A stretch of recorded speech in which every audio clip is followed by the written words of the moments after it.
आप लोग, बजाते रहे ताली। क्या बात, जोरदार ताली बजा के स्वागत करी जा। भोजपुरी के सुपरस्टार, व्यू स्टार, हमनी के गार्जियन आदरणीय खेसारी लाल यादव जी हम सबके बीच। क्या बात है भैया के बहुत जोरदार तालियां बजा के स्वागत करिए। जोरदार, क्या बात है।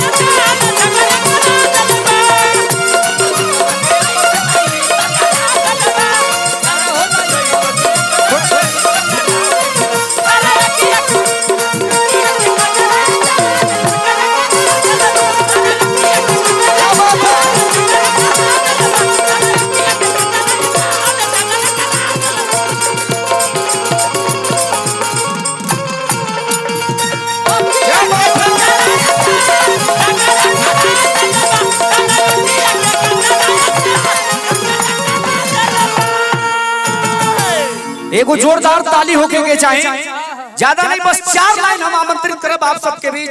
अब खेसारी भैया के बारे में हमने क्या बोले भैया, जेकरा बारे में पूरा दुनिया बोलेला, पूरा विश्व बोलेला, लेकिन 4 लाइन समर्पित बा कि आज संगीत के कुछ ऐसा मिसाल बा, आज संगीत के कुछ ऐसा मिसाल बा, सुर बा, सरगम बा, साथी साथ ताल बा। अपने यूपी बिहार, अपने पूरे विश्व में एक ही नाम, जेकर नाम खेसारी लाल बा। एगो जोरदार ताली बजा के स्वागत करी आप सबके बीच। व्यू स्टार, हमनी के गार्जियन, आप सबके बेटा, आप सबके भाई, आप सबके भतीजा, आप सबके लाल, जेकर नाम है खेसारी लाल यादव। एक जोरदार ताली बजा के स्वागत करी जा। Hello hello hello B B B hello hello hello hello hello hello hello. चलिए, बरस के धरती पर हम शायद पहली बार आए बारी, लेकिन आज हमारा लागते नहीं कि हम कार्यक्रम करे आए बनी, बुझाता है कि हम सर्कस में आए बारी। मानिए जयप्रकाश बाबा, मैं नहीं बोला बाबा को कि आप दिन में कार्यक्रम करिए, रीजन कि हम इन्हें 7 साल से जितना रात में कार्यक्रम के लिए बनी, हर कार्यक्रम में कम से कम 200 बाइक चोरी हो जाता रही सब। लोग आओ तक खेसरी, जहाँ खेसरिया पर और नजर गनी की चाबी गायब। और ये व्यवस्था बड़ी, जयप्रकाश बाबा इधर आइए।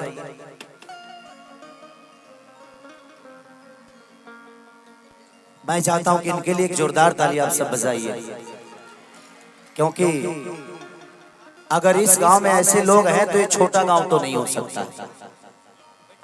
आज खेसारी लाल यादव में अपने, मुझे हमके लागत है जी कितना दिन हो गए ऐसा व्यवस्था में प्रोग्राम कर, पब्लिक कितना आइल बा, नहीं खेली मैंने नहीं खे, कम से कम खेसरिया सकून से 2 गाना गा तो दी। हम जहाँ जाइले जी गाने ना गा पाइले, जहाँ 2 गवानी कि नीचे से टेंट गाए।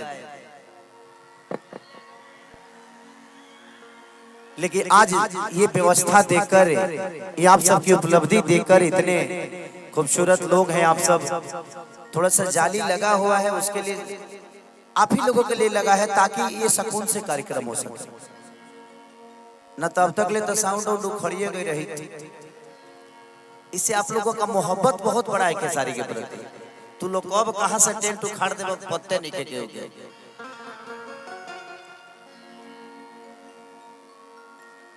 कि पायल भुलाइल बा कि झुमकायरा, क्या बात है। बोलत ना बाड़ू का बाटे परेशानी,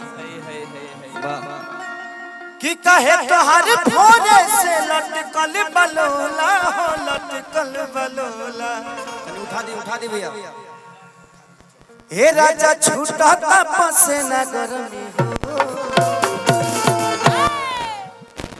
हे राजा जाई बाजारे, ले ले आए गो कोका कोला, तो दिल से प्रणाम कि ये गाना मुझे लगता है कि 1 महीने में 200 मिलियन के कगार पे है।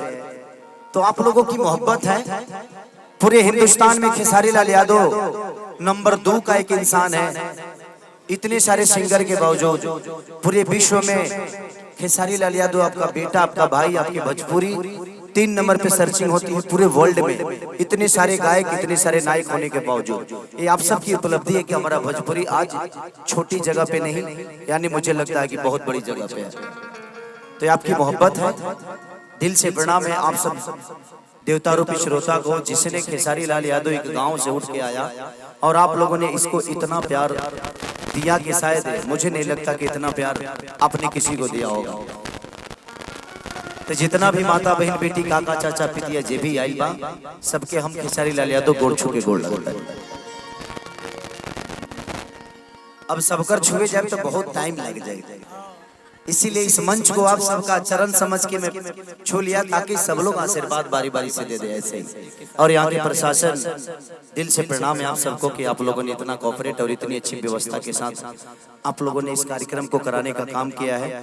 और हमारे जयप्रकाश भैया से और उनके हित रिश्तेदार मित्र जो भी है जिन्होंने इस कार्यक्रम में अपना योगदान दिया है, दिल से प्रणाम है। थोड़ा देर खातिर बैठ जल तरी हम भोजन कर लियो करबा तो तोहरे लोग के संगे काम बा।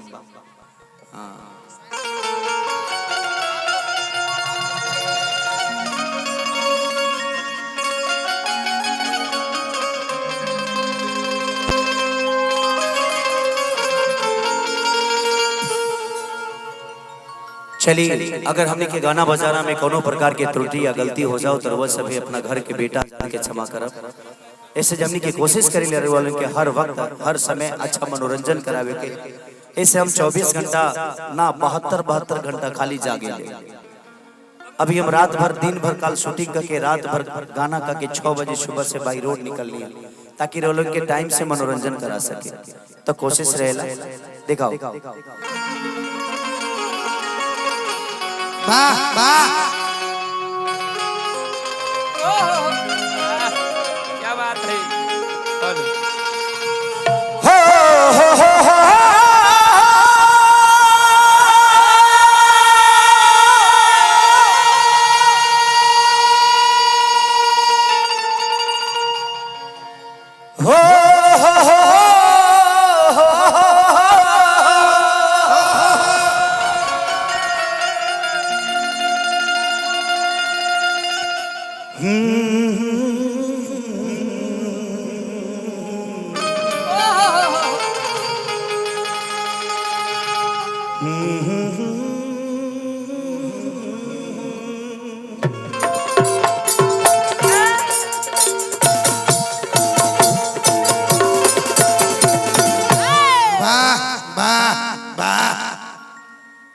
जय गणेश मंगल करना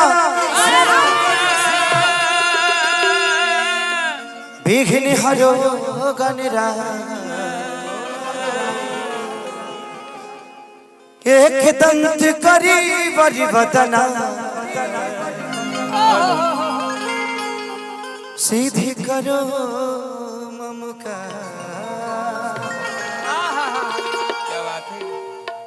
कि माँ के ज्योति से नूर मिलता है, सभी के दिलों को सरूर मिलता है। कि माँ के दरबार में जो जाए खाली उसे कुछ ना कुछ जरूर मिलता है।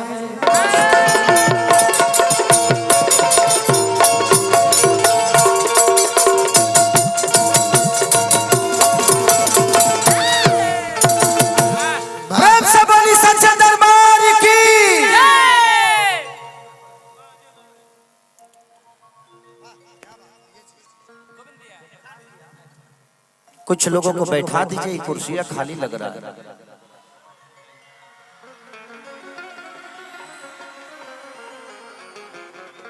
मैं समझ सकता हूं कोई बात नहीं। मोहब्बत को जताने के लिए पास आने की जरूरत नहीं है, दूर से भी मोहब्बत समझ में आती है।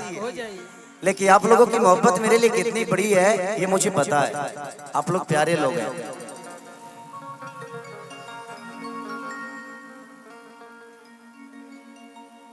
कि पगली के भइल बाटे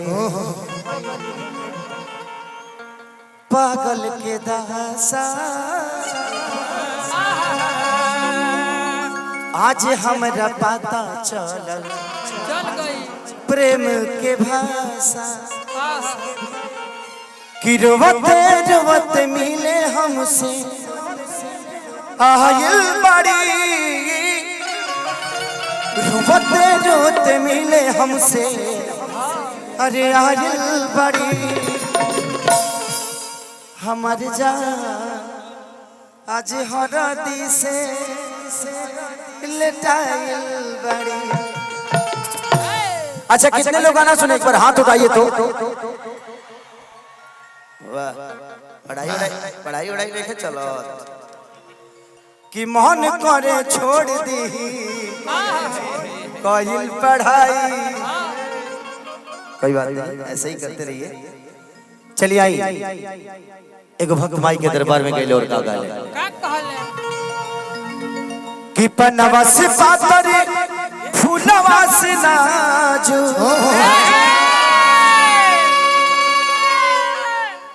हमको ज्यादा शरीफ लगता नहीं, थोड़ा सा बिगड़ जाएगा सभी हमारे।